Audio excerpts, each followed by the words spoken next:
ایک خاتون نے اپنے خاوند سے کہا کہ آپ پاکستان کا سفر کرو گے تو مجھے بھی ساتھ لے کے جاؤ گے، نہیں تو طلاق۔ بیوی کے کہنے سے طلاق نہیں ہوتی، اگر طلاق بیوی کے ہاتھ میں ہوتی نا تو انشاءاللہ سب یتیم نظر آتے ہیں ہم کو۔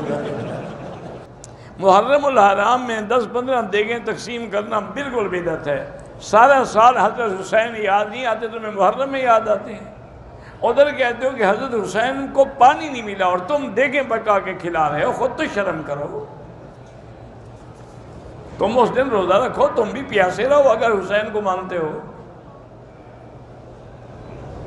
یا علی مدد، علی مشکل کشا، یا غوث پاک، یہ شرک ہے، معمولی گناہ نہیں، شرک ہے۔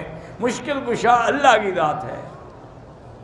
یا اللہ تو کہتے ہیں، یا محمد کہنا جائز نہیں ہے، تو پھر اللہ کے برابر کر لیا نا آپ نے۔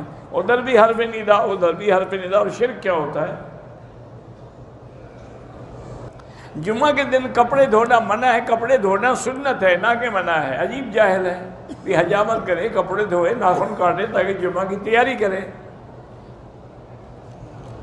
شام کے وقت گھر میں جھاڑو دینا منع ہے تو تم صبح دے دیا کرو۔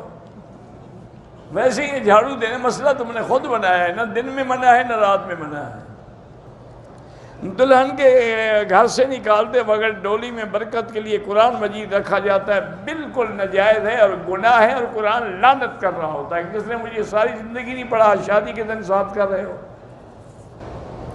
کوئی عورت یہ دعا کرے کہ میرا جو شوہر ہے نا جنت میں مجھے یہ نہ ملے، مجھے کوئی اور شوہر ملے، یہی ملے گا جس کے نکاح میں مرو گی انشاءاللہ، باقی ٹھیک ہو جائے گا، وہاں لڑائی جھگڑا نہیں ہوگا۔